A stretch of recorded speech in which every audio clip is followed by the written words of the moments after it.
Hello everyone, this is Oliver from Neo, and today we are launching a new tea because it's springtime and the harvest of this year, the first harvest is here, the so-called Shincha.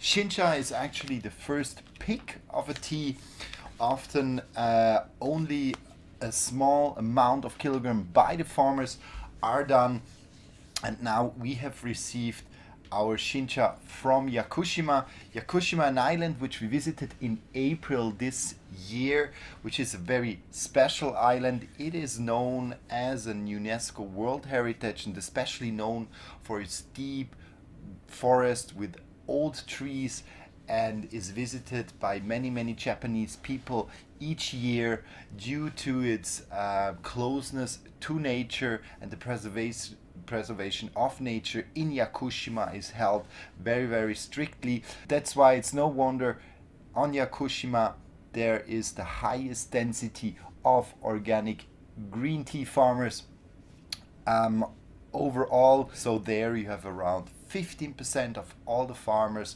which are planting organic green tea, and one of them is Mr. Watanabe, who is providing us this beautiful green tea, which is shaded for around 1 week.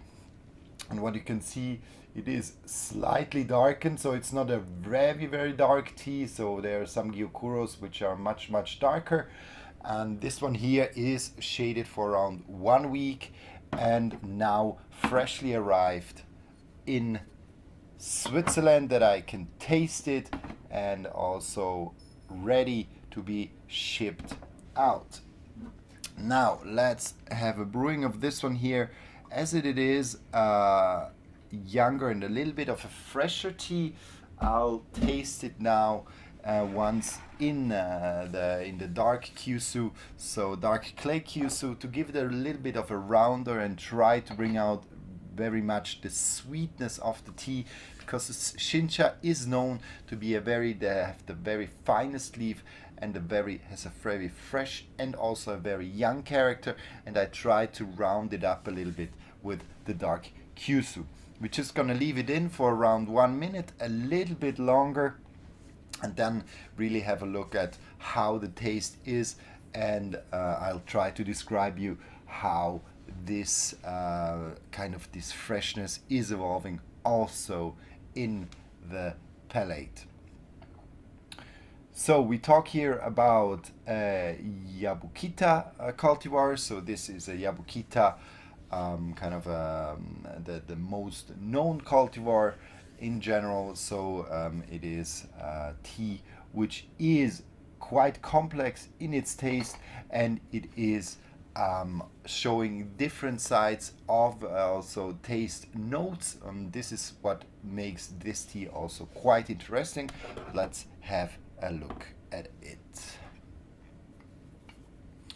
Good, 1 minute is through.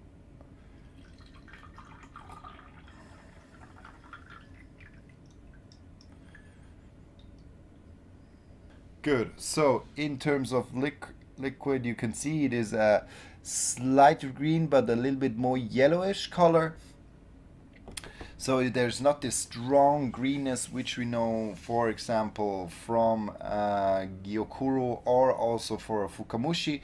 So I expect the tea to be a little bit fresher, not so strong in umami, so not this savory sweetness, but a little bit have a lighter sweetness, and also to show a little bit more of a grassy flavor. But let's go into it. I'll just have a taste of the leaves. There's much more. Yesterday, for example, I drank a Gyokuro. Here with this one here, we definitely have more of a grassiness, a little bit of a slight hayish note, a little bit of a nutty note also. So this drives a little bit like a little bit of an almond, a little bit of a cashew nut note. So I smell here nutty flavor,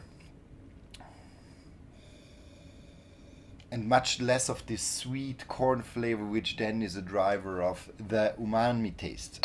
So let's have a look how the tea tastes.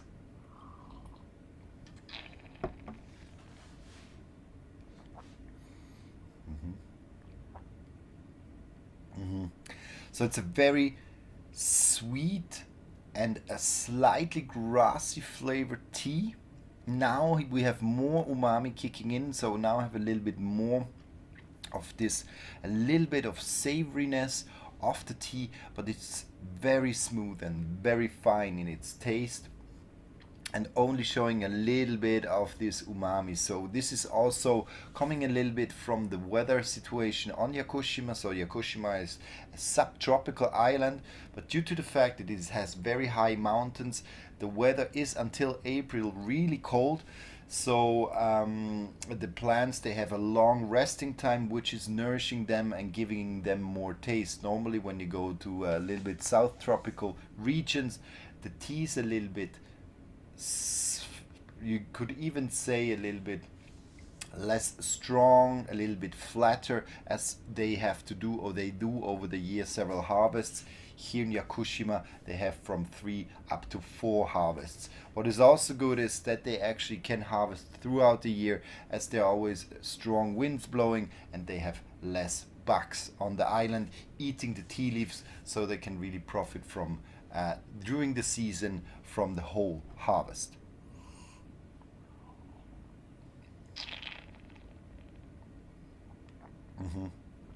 So a lot of, I can also feel a little bit the nutty, this nutty flavor.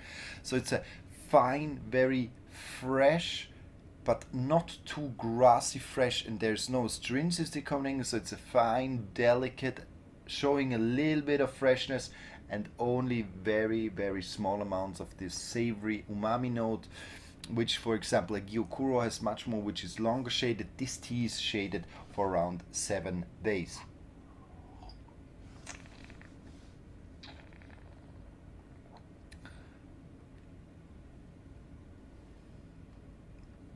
So quite interesting, very smooth and very delicate. I would say this tea is, now with the residues which I drank at the end from the glass, I have also a little bit more of grassiness coming in.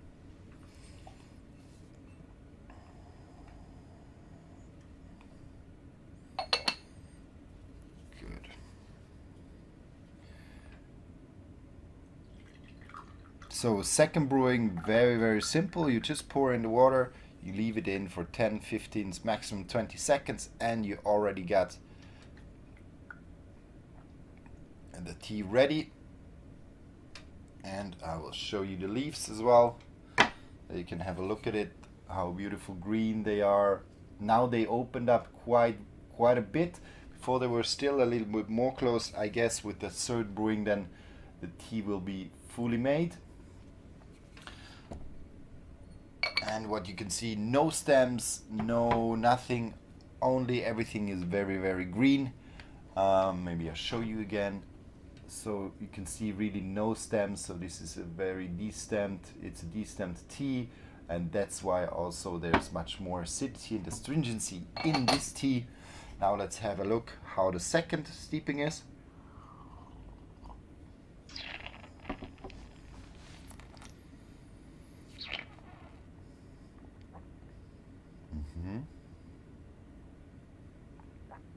So what's interesting about the Yakushima teas is they really have a freshness. Mr. Watanabe is also using not a lot of nourishment for the ground, so he tries to preserve the green tea as close as it is from its original taste, which give his tea an additional freshness to it without being very bitter.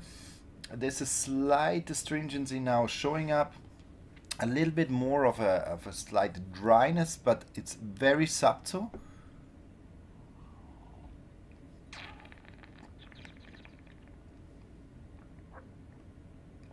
And I have a nice grassy undertone, so this grassiness is for me also a certain kind of a freshness which is given to the tea.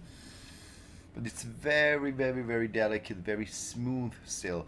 So very kind of a young leaf fresh tea, which shows kind of a smoothness, of a sweetness, but without being very, very strong on the umami note. So you don't have a lot of this savoriness, this a little bit marine note coming in. So this is very special. It's kind of a little bit of a shy tea, but still showing its beautiful, nice notes around sweetness and about this delicate note of kind of fresh grassiness, but without going into the bitter. With it, it's nice, smooth and sweetness, but without going too strong in this savory umami note. So a very, very fine and delicate tea. Good. So this was this. Now the season of 2019 has begun. We are very happy to have this tea now available. So check it out, try it out, and let us know what you think about this tea. Definitely something which is worth trying if you're a little bit looking for a fine sweetness, a sweet tea without too strong of this umami savoriness and with no bitterness. Important is I brewed the tea at 65 degrees Celsius, so 145, 150 Fahrenheit, and only for 1 minute the first and 20 seconds for the second brewing.